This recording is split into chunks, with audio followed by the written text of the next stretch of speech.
Okay, ito mga so, meron tayong ginagawang PCX na 160. Magpapalit tayo ng ball race at yan, nagpa-CVT cleaning na rin si sir. Dito sa pagpalit ng ball race mga sir, sa PCX kapag kayo magpapagawa, agahan nyo kasi ito, sample nito, kakain ng oras. Gawa kasi lang sa pagpalit ng ball race, halos tanggal lahat ng flarings. Kaya tanggal lahat yan. Mag-i-start ka muna sa likuran bago mo matanggal dito. Gawa kasi ng may tornilyo kasi dito yan. Yan. Hindi tulad nung si PCX na 150, pwede mo siyang sungkitin kahit na hindi mo nakalasin dito, po pwede. Si PCX 160, hindi mo talaga siya kayang sungkitin to. Kaya obligado, tatanggalin mo yung pitan na flarings. At side by side na flarings naman, after mo naman din matanggal yung huliang flarings, madali mo na lang din itong matanggal yan dito, basta matanggal mo yun nandito. At ito yung part dito yung pinakamahirap din magtanggal mga sir, kaya napaka-importante meron kayong flarings removal, yung plastic na kulay orange na ginagamit pang sungkit. Dito kayo mag-start after nyo matanggal yung tornilyo rito sa ilalim nito, dalawa kasi dito ang tornilyo. After nyo matanggal yun, sungkitin nyo pa baba.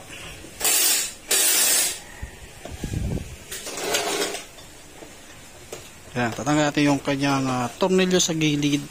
At doon sa bukasan ng fuel pump, fuel tank na takip, mayroon ding push pin doon sa loob noon sa gilid. Tapos sa gilid-gilid para matanggal nyo yung side flaring. At meron din tayo isang ginagawang ganyan, kaso ADB nga lang naman yan. Yan, meron tayo. Palit din ball race din yan. Yan, halos kalas lahat ng flarings, kaya medyo may kamahalan talaga kapag ka nagpapalit kayo ng ball race. Gawa kasi ng halos lahat ng flarings nyo mga sir, kinakalas. Yan, pati ito. Yan, kakalasin din natin to.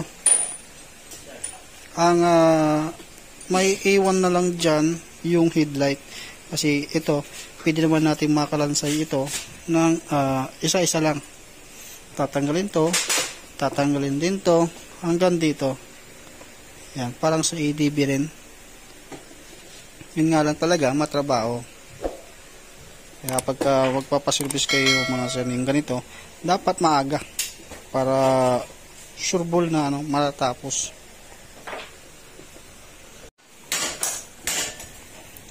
Yan, nalis na natin yung yung monobela. Tapos yung mga wire niya, i-lace nyo dito. Palabas nyo. Yan, tanggalin natin yung handle. Tapos tatanggalin lang natin yung niya, yung mga gulong, shock. Tapos kakalangan natin ng jack doon sa ilalim para hindi bumaba. Yan, ganito kahirap magpalit kay kay PCX, ADB. Ganito kahirap magpalit ng ng ball race. Sa dami ng bubuksan mo, kakalasin mong flarings. Yan, ito din sa kabila. Yan, ADB rin. Mga gwapo pa yung mga naggumagawa doon. Yung magkapatid pala. Yan, ito. Sinisinsin niya kasi nga loose thread na. Yung pagtanggal pa lang doon sa yung sa top na tornilyo. Ayan, loose thread na. Ang hirap tanggalin to kanina. Kinailangan kong vice grip ng patoy. Kasi yan. Parang pinilit lang ito sa unang gumawa. Hindi siya gumamit ng ng 32. 32 kasi yung size nito mga sir. Siguro walang 32. Kaya sininsil na lang. Ito, pinapahirapan din sa pagtanggal ng isa. Kasi pinilit kasi yan. Ayan, unti-unti hanggang sa matanggal. Ayan, pinilit lang kasi yan. Siguro hindi na itapat o baka dinukot lang. Ngayon lang sila bubuksan. No. Ngayon lang matatanggal yan. Taon na. Taon na. Yan, ito. Hindi pa ito nagagalaw. Unang bukas pa lang. Kaya pagka once na nagtanggal na kayo nito mga sir, lagyan nyo ng grasa dito. Kasi sa katagalan kasi mga sir, kakalawangin. Para hindi tayo mahirapang magtanggal kung sakaling sa susunod na magpapalit uli ng ball race. Ito na yung yung cone na nakalagay dyan. Tanggalan natin yung ibabaw. Susunod naman natin yung pinakailalim. Sisinsilin talaga natin yan pababa. At kabilaan dapat yung pansisinsilin yung mga sir para matanggal nyo.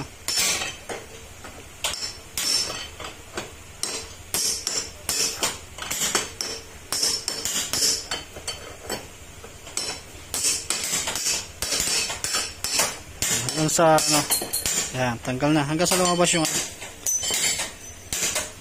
yung cone ng bearing. Tapos gagamitin natin yung pa ito. Yan. Tapos ito naman yung T-post ni PCX 160. Basta ito mga sir, same lang po ng ball race ni Click 125, Honda Beat, ADB, yung Quan, si Airblade, pares lang po nila. Kahit anong version, pare-pares lang po sila. Yan. Tapos yan, sisinsin din natin yan pa abante para lumabas yan. Tapos huhugasan natin yan para malinis din. Dito mga sila sa ilalim yan. Yan, sa ilalim yan, huwag nyong lalagyan o a-applyan kaagad ng grasa. Importante punasan nyo muna kasi yung hibla ng yan, yung pinagtanggalan natin para may matusok nyo yung kamay nyo. Naranasan ko na natusok yan, halos namaga. Kaya dapat punasan nyo ng basahan saka kayo mag-apply ng grasa. Up and down yan. Ito yung gagamitin natin. Ay ito. At may kasama na siyang top 1 na grasa. Kahit naman ang gamitin yung ball race dito mga sir, tatagal at tatagal yan. Nakadepende na yan kung paano tayo magbalik. Kasi kahit na mamahalin yung ball race natin gagamitin, pero kung mali naman yung pagkaka-install natin, madali pa rin masira. At kapag kinulang sa grasa, ayun, mas madali pa lalo. Hawakan mo na, ayan na, matatanggal na. Okay na. Okay, ito na mga sir, nailubog na natin yung cone. Yan yung housing ng bearing natin. At sa paglalagay naman natin, ito yung ginamit natin. Tanggalin mo na yan. Tanggalin mo na yung vice grip mo. Ayan. Ayan. Ito yung ginamit ko mga sir. Nabili ko ito sa online. Sa Shopee. Ayan. Ayan. Tapos sa ilalim, ayan. Lagay na rin natin. Ayan. Ayan. Hindi ko na po yan, hindi ko na po yan pinukpok mga sir. Tapos sunod natin tatanggalin. Yun.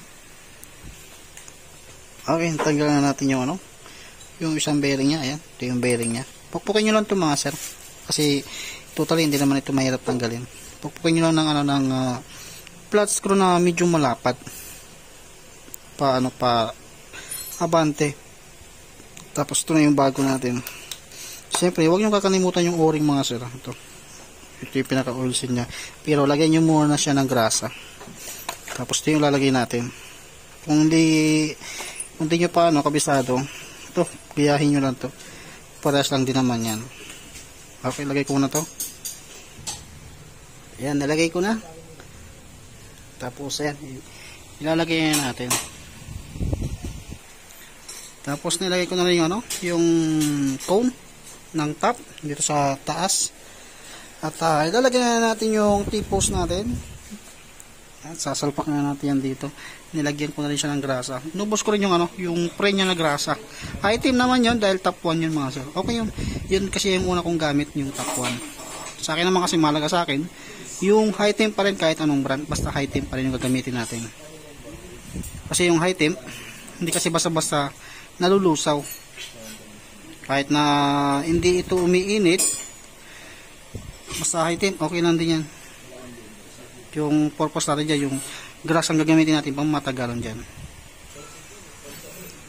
Okay, tamasan, nilagay ko na yung, yung front top na cone, yung pinaka housing niya, cover. Ang gagawin nyo dyan mga sir, higpitan nyo muna ng mabuti. Tapos, pakikiramdaman nyo dito sa pinakailalim. Lobat na yung cellphone. Pakiramdaman nyo muna to, hindi ko na maiilaw. Lobat na yung cellphone. Pakiramdaman nyo muna tong tipos na to, dapat lumalaban sa inyo yan. Yung tipong masikip. Ganyan. Tapos susunod natin ilalagay yung isa. Ito yung pinakalak niya. Okay, lagay muna natin.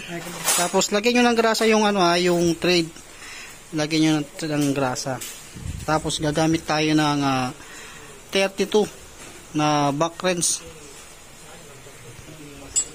Okay, hihigpitan nyo naman ito mga sala.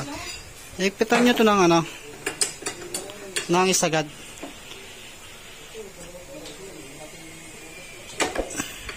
Yan, pag naigpitan nyo ng sagad, siyempre masikip pa yung ating T-post. Pag masikip na yung ating T-post, ito, ibabaw yung lock na tornilyo na 32, tsaka itong cone nya, masikip dapat. At gagalawin nyo ngayon yung T-post ninyo sa ilalim. Dapat matigas. At dapat matigas din to, kasi ang gagawin natin, ika-counterclockwise natin ito. Magsisinsil tayo ng paluwag para magsalubong tong ibabaw sa kailalim na magkukontrahang higpit. Yan yung pinakamagandang yung gagawin. Kasi yung iba kasi basta higpit, okay na.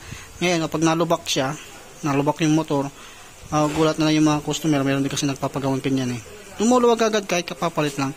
Kasi hindi nila counterclockwise. Kaya nangyayari, kapag nalubak na, hanggang sa maggaganon-ganon na yung monobela ninyo. Kaya pinakamainam, higpitan nyo itong ibabaw, ilalim, ibabaw, higpitan nyo, tapos galawin nyo yung tipos ninyo, at kapag medyo naramdaman yung masikip, doon na kayo magpapaluwag sa ilalim para magsabay sa higpit to, parang magka-counterclockwise siya. Yung isa pahigpit, yung isa paluwag siya, parang pagsasalubugin nyo para mas matibay. Okay, ito na mga sir, naibalik ko na yung yung mga monobela nya. Ayan. Nabiting kasi yung videos natin, gawa kasi nalubat yung aking ginagamit na camera. Ayan, wala na yung kanto. Kapag once na ginanito nyo siya, tapos gumigit na, matik po yun. Kailangan nyo na magpalit ng ball race. Tapos balik naman natin yung shock. At clearings. Tapos dun sa kabila, ayan, pabalik na rin yung ADB na ball race din. Halos magkasabay lang matapos to.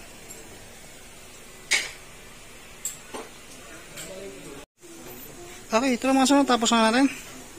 Ibalik na lahat. Ayan. Tapos nag-change oil din na rin tayo dyan.